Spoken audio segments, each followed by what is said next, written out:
Next topic है हमारा coagulation of blood. अब ब्लड के कोगुलेशन के लिए तुमने प्रोटीन पढ़ा था, कौन सा प्रोटीन रिस्पॉन्सिबल होता है?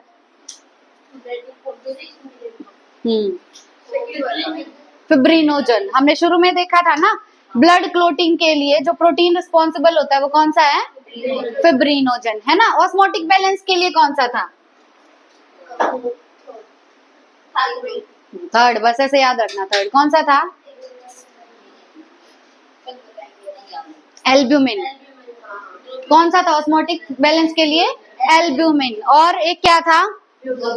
इम्यून रिस्पॉन्स के लिए कौन सा था? ग्लोबुलिन, है ना। अब उसके बाद कोगुलेशन ऑफ ब्लड में है, you know that when you cut your finger और hurt yourself, your wound doesn't continue to bleed for a long time, usually the blood stops flowing after some time. जब भी चोट लगती है ना, तो ब्लड ऐसा तो है नहीं कि कंटिन्यूअसली ब्लीडिंग होती रहेगी, कुछ टाइम बाद ब्लीडिंग रुक जाती है। Do you know why blood exhibits coagulation और clotting in response to any injury और ट्रॉमा? जब भी कोई इंजरी होती है या कोई ट्रॉमा होता है तो ब्लड का हो जाता है कोगुलेशन। ब्लड का क्या हो जाता है? कोगुलेशन, या हम बोलेंगे ब्लड की क्लोटिंग हो जाती है, मतलब खून जम जाता है, ठीक है। This is a mechanism to prevent excessive loss of blood from the body. अब हमारी बॉडी में जब भी चोट लगती है तो ब्लड क्लॉट क्यों बनता है, कोगुलेशन क्यों होता है? ताकि एक्सेसिव ब्लीडिंग ना हो, बेफालतू में ज्यादा खून बॉडी से ना बह जाए। उस चीज को रोकने के लिए क्या होता है? ब्लड का कोगुलेशन या ब्लड की क्लोटिंग, ठीक है। You would have observed a dark reddish brown. अब यहाँ से मेन पैराग्राफ शुरू होता है, ध्यान से देखना कि तुमने देखा होगा एक dark reddish brown scum formed at the site of a cut और an injury over a period of time.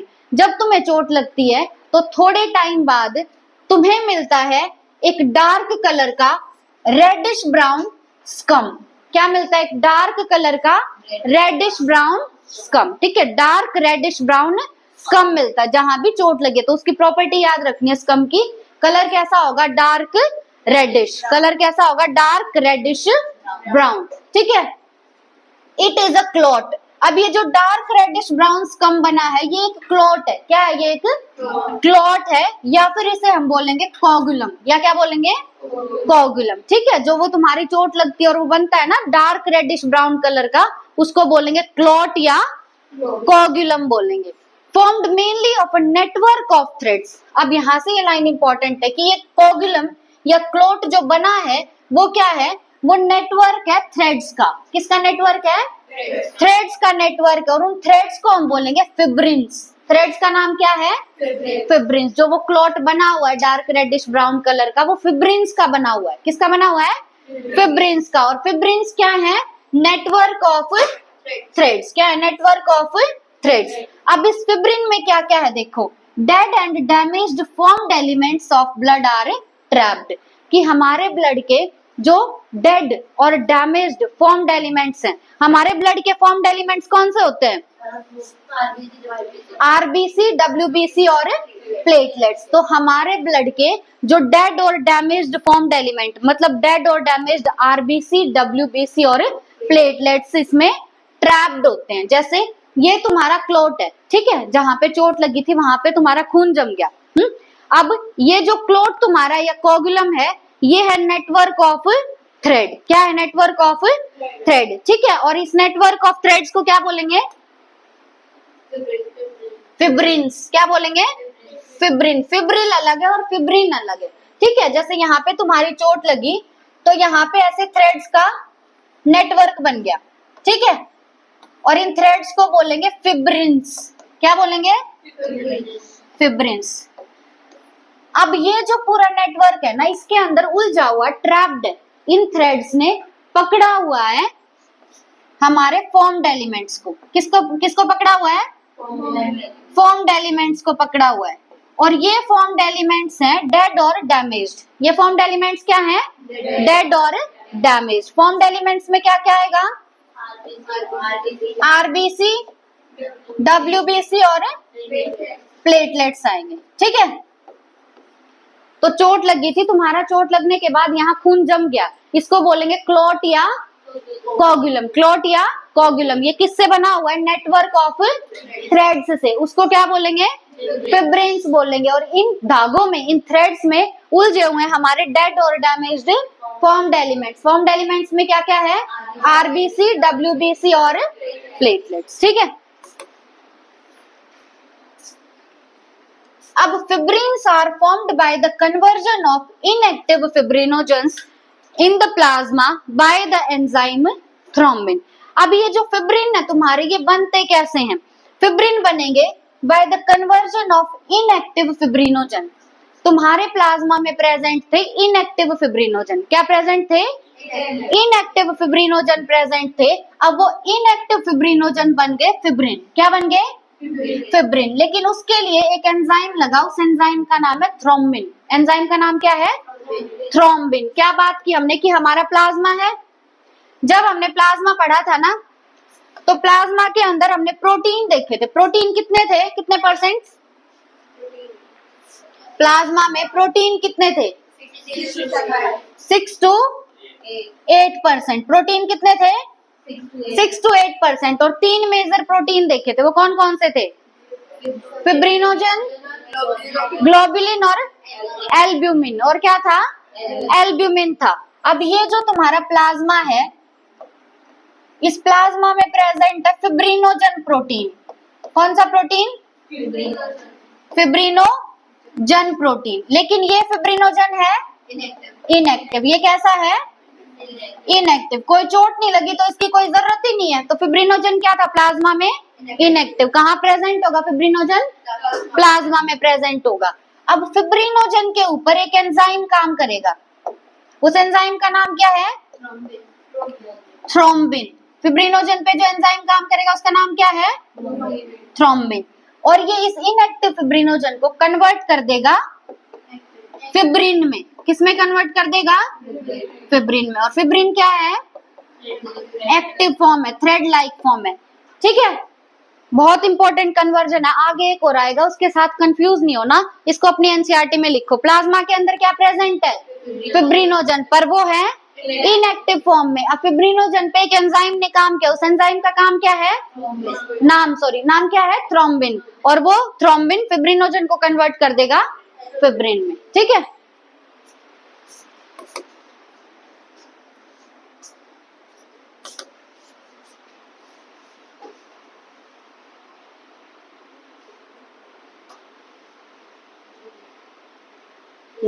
अब देखो,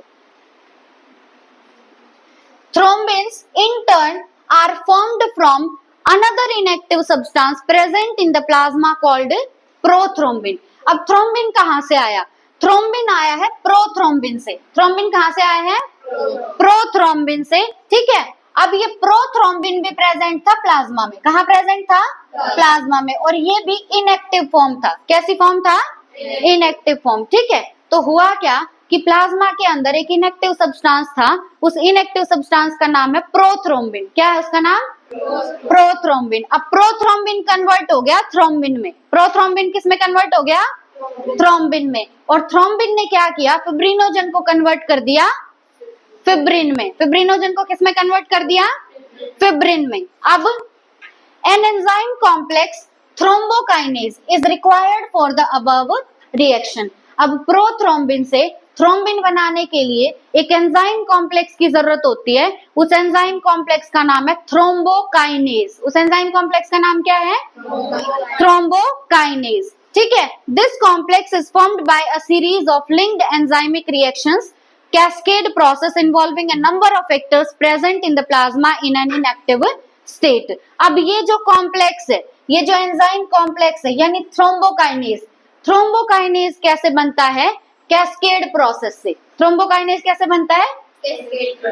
कैस्केड प्रोसेस का मतलब क्या होता है कि ए है तुम्हारे पास, ए ने बनाया बी, फिर बी ने बनाया सी, सी ने बनाया डी, तो पूरा एक चेन रिएक्शन चलता है, वो होती है कैस्केड प्रोसेस, है ना। तो थ्रोम्बोकाइनेज कैसे बनता है? कैस्केड प्रोसेस से। मतलब बहुत सारी लिंक्ड एंजाइमिक रिएक्शंस होंगी। जैसे बी कब बनेगा? जब ए प्रेजेंट हो। सी कब बनेगा? जब बी प्रेजेंट हो। मतलब सारी रिएक्शंस आपस में क्या है? लिंक्ड है। क्या है? आपस में लिंक्ड। ठीक है, बहुत सारी लिंक्ड एंजाइमिक रिएक्शंस है जिसे हम बोलेंगे कैस्केड प्रोसेस। वहां से बनेगा ये थ्रोम्बोकाइनेज। ठीक है। अब इसके लिए बहुत सारे फैक्टर्स की जरूरत होती है और वो फैक्टर्स प्लाज्मा में इनएक्टिव स्टेट में प्रेजेंट होते हैं। इसको लिख के बताऊंगी अभी, देखो ये पूरे पैराग्राफ का बहुत इंपॉर्टेंट चार्ट है, इसको लिख लेना अपनी एनसीईआरटी में। तुम्हारा प्लाज्मा है, प्लाज्मा में इनएक्टिव स्टेट में प्रेजेंट है प्रोथ्रोम्बिन। प्लाज्मा के अंदर प्लाज्मा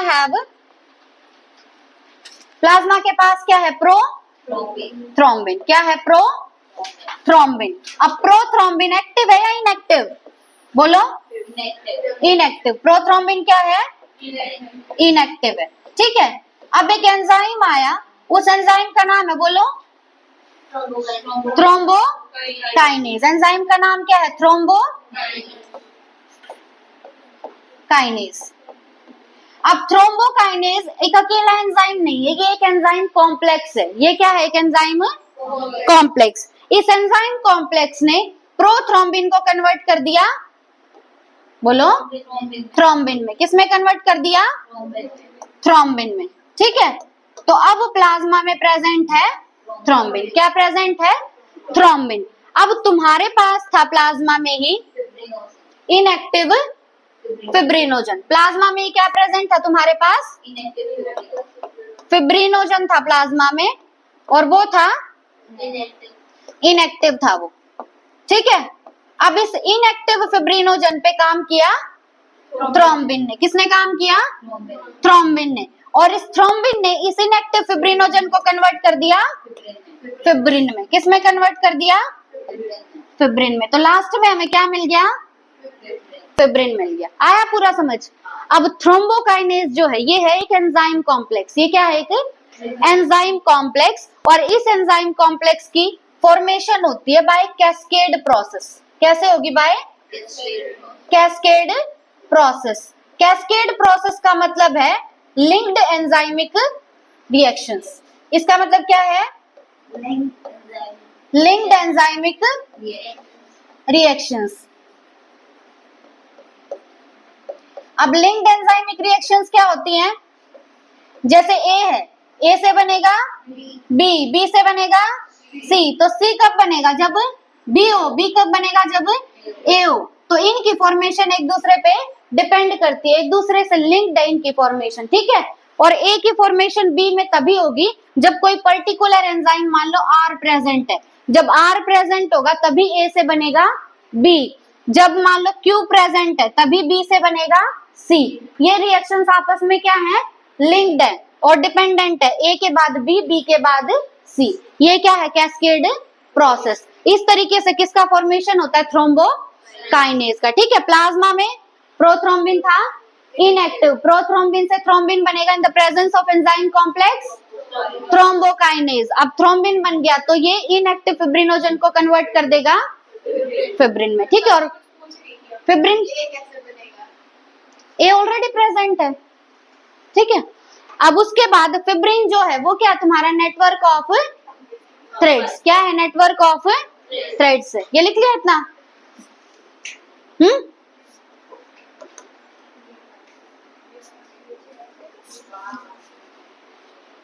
हाँ। अब जो मैंने तुम्हें ये बताया है कि ए से बन रहा है बी, बी से बन रहा है सी, सी से बन रहा है डी। अब ए से बी बनने के लिए कुछ फैक्टर चाहिए। क्या चाहिए? कुछ फैक्टर चाहिए। बी से सी बनने के लिए भी कुछ फैक्टर चाहिए। और ये फैक्टर प्लाज्मा में इनएक्टिव स्टेट में प्रेजेंट है। कैसे स्टेट में प्रेजेंट है? इनएक्टिव स्टेट में। ठीक है। तो प्रोथ्रोम्बिन एक्टिव में होगा या इनएक्टिव स्टेट में? इनएक्टिव स्टेट में। फिब्रिनोजन एक्टिव स्टेट में या इनएक्टिव स्टेट में? इनएक्टिव स्टेट में। और जो थ्रोम्बोकाइनेज कैस्केड प्रोसेस से बन रहा है, वो पूरी प्रोसेस चलने के लिए हमें कुछ फैक्टर्स चाहिए। वो फैक्टर्स प्लाज्मा में ही प्रेजेंट होते पर इनएक्टिव स्टेट में। कैसे स्टेट में? इनएक्टिव स्टेट में प्रेजेंट होंगे। अब देखो,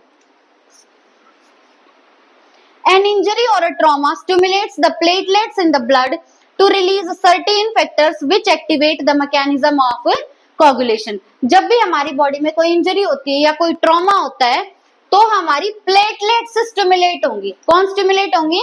प्लेटलेट्स। हम प्लेटलेट्स का एक और नाम थ्रोम्बोसाइट्स। हमारी प्लेटलेट्स स्टिमुलेट होंगी और ये प्लेटलेट्स कुछ फैक्टर्स रिलीज करती हैं, वो फैक्टर्स हमारे कोगुलेशन के मैकेनिज्म को एक्टिवेट कर देते हैं। ठीक है, ये जो पूरा मैकेनिज्म हमने पढ़ा, ये मैकेनिज्म सिर्फ तब चालू होगा जब हमें कोई भी इंजरी या कोई भी ट्रॉमा होगा। ठीक है, और सबसे पहले कौन एक्टिवेट होंगी?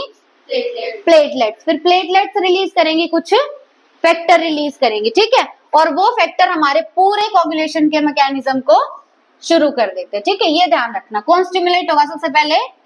Platelets. Certain factors released by the tissues eight the site of injury also can initiate coagulation. अब जहां पे चोट लगी है वहां पे टिश्यू तो है ना, तो वो टिश्यू भी रिलीज करते हैं कुछ फैक्टर्स। वो टिश्यू भी क्या रिलीज करेंगे? कुछ फैक्टर। और वो फैक्टर जो रिलीज हुए हैं वो भी इनिशिएट कर देंगे कोगुलेशन को। तो जो कोगुलेशन की प्रोसेस है, जो खून जमने की प्रोसेस है, वो शुरू कैसे होगी?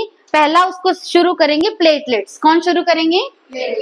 प्लेटलेट्स। दूसरा, जहां पे चोट लगी है वहां के टिश्यूज रिलीज करेंगे कुछ फैक्टर्स। ठीक है, तो फैक्टर्स कहां से रिलीज हो रहे? एक तो टिश्यूज से और एक प्लेटलेट से। एक किससे? प्लेटलेट से। ठीक है, और तब शुरू हो जाएगा कोगुलेशन। चोट लगी, चोट लगने के बाद दो जगह से फैक्टर रिलीज होंगे, पहला प्लेटलेट से, दूसरा टिश्यूज से। और वो जो फैक्टर रिलीज हुए वो शुरू कर देंगे मैकेनिज्म ऑफ कोगुलेशन। अब very important line, calcium ion plays a very important role in clotting. Clotting में कौन से ऐसे आयन है जिनका बहुत इंपॉर्टेंट रोल होता है? कौन से आयन है? Calcium ion. ठीक है, कौन से आयन है? Calcium ion. अब नेक्स्ट है हमारा लिम्फ। लिम्फ को हम बोलते हैं टिश्यू फ्लूइड। लिम्फ को क्या बोलेंगे? Tissue fluid. ब्लड क्या था? Fluid connective tissue. और लिम्फ क्या है? Tissue fluid. As the blood passes through the capillaries in tissues, जो हमारे टिश्यूज हैं उन टिश्यूज के अंदर प्रेजेंट है कैपिलरीज। क्या प्रेजेंट है? कैपिलरीज। अब उन कैपिलरीज के थ्रू जब ब्लड पास करता है तो some water along with when many small water soluble substances move out into the spaces between the cells of tissues, leaving the larger proteins and most of the formed elements in the blood vessel.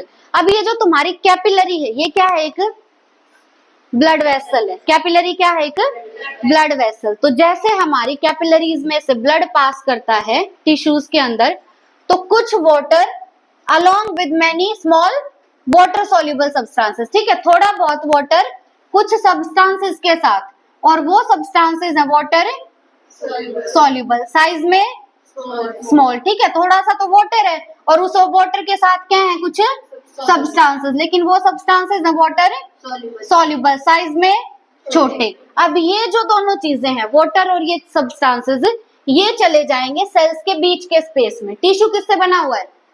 Cell से। तो जो दो cell के बीच का space है वहां पे इकट्ठी हो जाएंगी ये दोनों चीजें, थोड़ा सा तो पानी और ये सब्सटेंसेस। ठीक है, ये उस स्पेस में इकट्ठे हो गए, और जो भी बड़े बड़े प्रोटीन थे और जो मोस्टली फॉर्म्ड एलिमेंट थे, फॉर्म्ड एलिमेंट में क्या क्या आएगा? आरबीसी, डब्ल्यूबीसी और प्लेटलेट्स। जो बड़े प्रोटीन है और जो फॉर्म्ड एलिमेंट्स है, ये ब्लड वेसल में ही रह जाएंगे। ये कहाँ पे रहेंगे? ब्लड वेसल में। अब ध्यान से समझो कि लिम्फ का एक और नाम क्या है? Tissue fluid. ये लाइन क्या है कि ब्लड पास करेगा कैपिलरीज से। ब्लड कहाँ से पास कर रहा है? कैपिलरीज से। कैपिलरीज और कुछ नहीं है, बस हमारी ब्लड वेसल ही है। ठीक है, अब टिश्यू है हमारा, टिश्यू में जा रही है कैपिलरी। क्या जा रही है? कैपिलरी। ये कैपिलरी है, इससे पास कर रहा है ब्लड। क्या पास कर रहा है? ब्लड। अब ब्लड बना होता है तीन चीजों से। कौन सी है तीन चीजें? Formed element, fluid matrix, plasma. इन तीन चीजों से बना हुआ है ब्लड। यहाँ से ब्लड पास कर रहा है तो उसमें तीनों चीजें हैं। अब इस ब्लड में से थोड़ा सा तो वाटर, ठीक है, और कुछ सब्सटेंसेस, और वो सब्सटेंसेस साइज में छोटे, वाटर सोल्यूबल, साइज में छोटे और वाटर सोल्यूबल। अब वो इस कैपिलरी से निकल के यहाँ जो टिश्यू के सेल्स हैं, ठीक है, टिश्यू किससे बना हुआ है? सेल से। तो टिश्यू के जो सेल्स हैं वहां पे आ जाते हैं।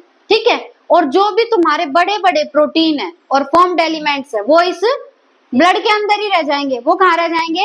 ब्लड के अंदर ही। बस ये जो सेल के बीच का स्पेस है, इस सेल के बीच के स्पेस में कौन कौन आ गया?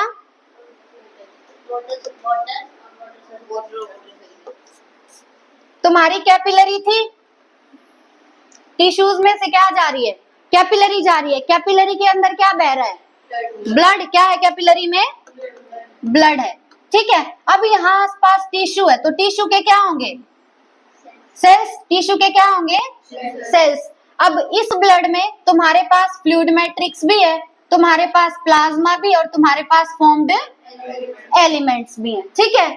अब इस ब्लड में से ये जो दो सेल हैं, इन दोनों सेल के जो बीच का स्पेस है, यहाँ पे दो चीजें आ जाएंगी। कितनी चीजें आ जाएंगी, दो। पहली जो चीज आएगी वो आएगा थोड़ा सा वाटर। पहला क्या आएगा, थोड़ा सा वाटर। दूसरा आएगा तुम्हारे पास छोटे छोटे सब्सटेंसेस। क्या आएंगे, सब्सटेंसेस आएंगे। सब्सटेंसेस का साइज स्मॉल, और ये होंगे वाटर सॉल्युबल। क्या होंगे, ये वाटर सॉल्युबल होंगे, ठीक है। ये दोनों चीजें क्या कहाँ आ गई, इन सेल्स के बीच में आ गई, ठीक है। और अब ये तो यहाँ पे आ गए वाटर और छोटे छोटे सब्सटेंसेस, लेकिन और जो चीजें थी तुम्हारे लार्जर प्रोटीन, कौन, लार्जर प्रोटीन और फॉर्म्ड एलिमेंट्स, वो कहाँ रह गए तुम्हारे ब्लड वेसल में। कहाँ रह गए, ब्लड वेसल में। ब्लड वेसल कौन सी तुम्हारी, किसकी बात हो रही है, कैपिलरी की। किसकी बात हो रही है, कैपिलरी की। तो यहाँ सेल्स के बीच में दो चीजें, और बाकी का जितना भी सामान था, बड़े प्रोटीन और फॉर्म्ड एलिमेंट्स, वो कहाँ रह गए, कैपिलरी में ही रह गए, ठीक है। ये लाइन आई समझ।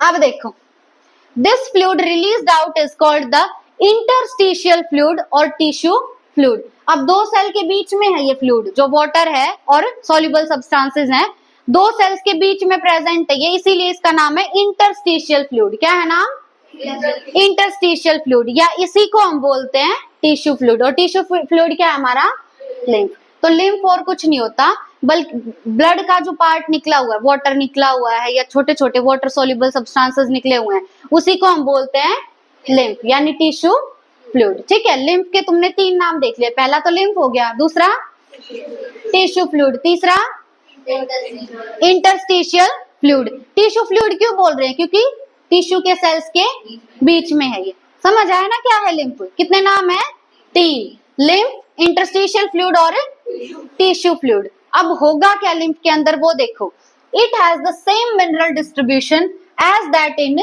प्लाज्मा। हमारे प्लाज्मा में जो जो मिनरल्स थे ना, वही सारे मिनरल्स होंगे लिम्फ में, ठीक है। जो जो मिनरल्स प्लाज्मा में थे, लिम्फ में भी वही मिनरल्स होंगे। प्लाज्मा किसका पार्ट है, ब्लड का। किसका, ब्लड का। तो ब्लड के प्लाज्मा में जो जो मिनरल थे, लिम्फ में भी वही सारे मिनरल्स हैं। Exchange of nutrients, gases etcetera between blood and the cells always occur through this fluid. अब जब भी न्यूट्रिएंट्स का एक्सचेंज करना हो, गैसेस का एक्सचेंज करना हो, किस किस को, ब्लड को और सेल्स को। ये ब्लड है और ये सेल है, अगर इनको आपस में न्यूट्रिएंट्स को और गैसेस को एक्सचेंज करना है, तो वो एक्सचेंज होगा टिश्यू फ्लूइड के थ्रू। किसके थ्रू होगा, टिश्यू फ्लूइड के थ्रू। टिश्यू फ्लूइड का एक और नाम lymph. An elaborate network of vessels called the lymphatic system collect this fluid and drains it back to the major veins. जो हमारी बॉडी में मेजर वेन प्रेजेंट होती हैं, अब उन मेजर वेन से लिम्फ को लेके आना या उन तक लिम्फ को छोड़ के आने का काम है लिम्फेटिक सिस्टम का। किसका काम है, लिम्फेटिक सिस्टम का, ठीक है। तो और इसके लिए प्रेजेंट होता है कि इलेबोरेट नेटवर्क ऑफ वेसल्स। क्या प्रेजेंट होगा, elaborate network of vessels. Elaborate मतलब जो बहुत अच्छे से हम समझ सकते हैं देख के, ठीक है, अच्छे से दिखाई दे रहा है, वेल डेवलप्ड है, ठीक है। तो एक इलेबोरेट नेटवर्क प्रेजेंट है, किसका, वेसल्स का। इस इलेबोरेट नेटवर्क ऑफ वेसल्स को हम कहते हैं लिम्फेटिक सिस्टम। क्या कहते हैं, लिम्फेटिक सिस्टम कहते हैं इसको। और इस लिम्फेटिक सिस्टम का काम है लिम्फ को कलेक्ट करना और लिम्फ को वापस छोड़ के आना। कहाँ पे छोड़ के आना, मेजर वेन्स तक। कहाँ पे छोड़ के आना उसको, मेजर वेन्स तक छोड़ के आना, ठीक है। तो लिम्फ को कलेक्ट करके लाना है और लिम्फ को छोड़ के आना है मेजर वेन्स तक। ये काम किसका है, लिम्फेटिक सिस्टम का। किसका काम है, लिम्फेटिक सिस्टम का। है क्या lymphatic system, elaborate network of vessels. The fluid present in the lymphatic system is called lymph. अब इस पूरे लिम्फेटिक सिस्टम में जो फ्लूइड प्रेजेंट है इसी को हम बोलते हैं लिम्फ। क्या बोलते हैं? लिम्फ। ठीक है,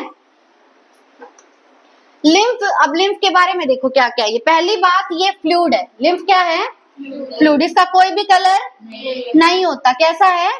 कलरलेस। अब लिम्फ में प्रेजेंट है स्पेशलाइज्ड लिम्फोसाइट्स। लिम्फ में क्या है? स्पेशलाइज्ड लिम्फोसाइट्स प्रेजेंट है। लिम्फोसाइट्स क्या होते हैं? ग्रैनुलोसाइट्स या ए ग्रैनुलोसाइट्स?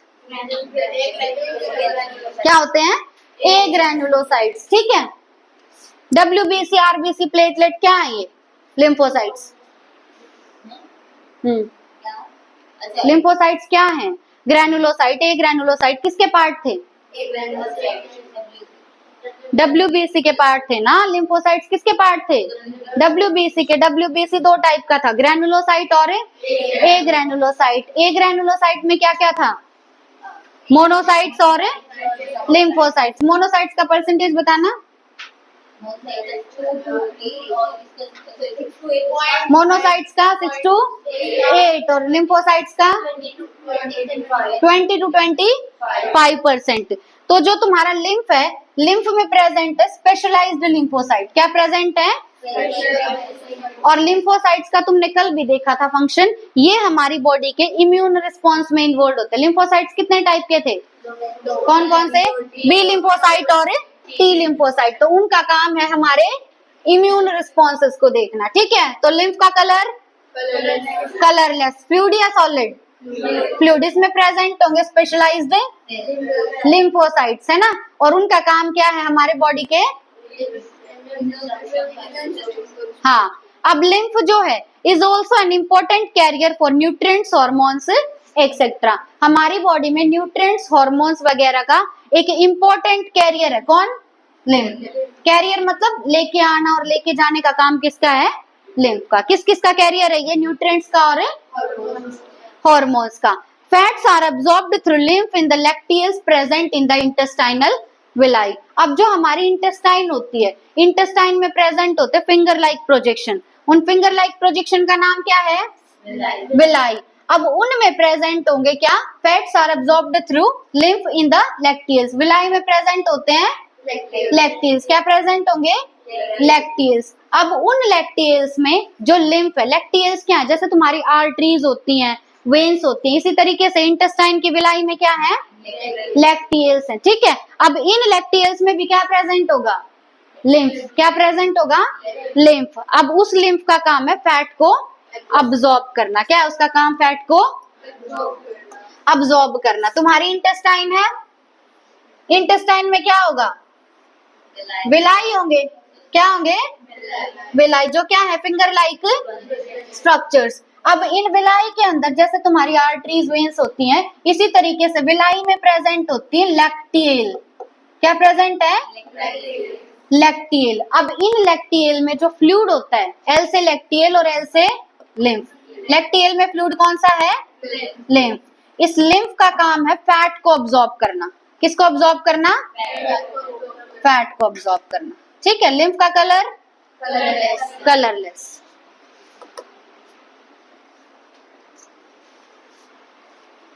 Okay.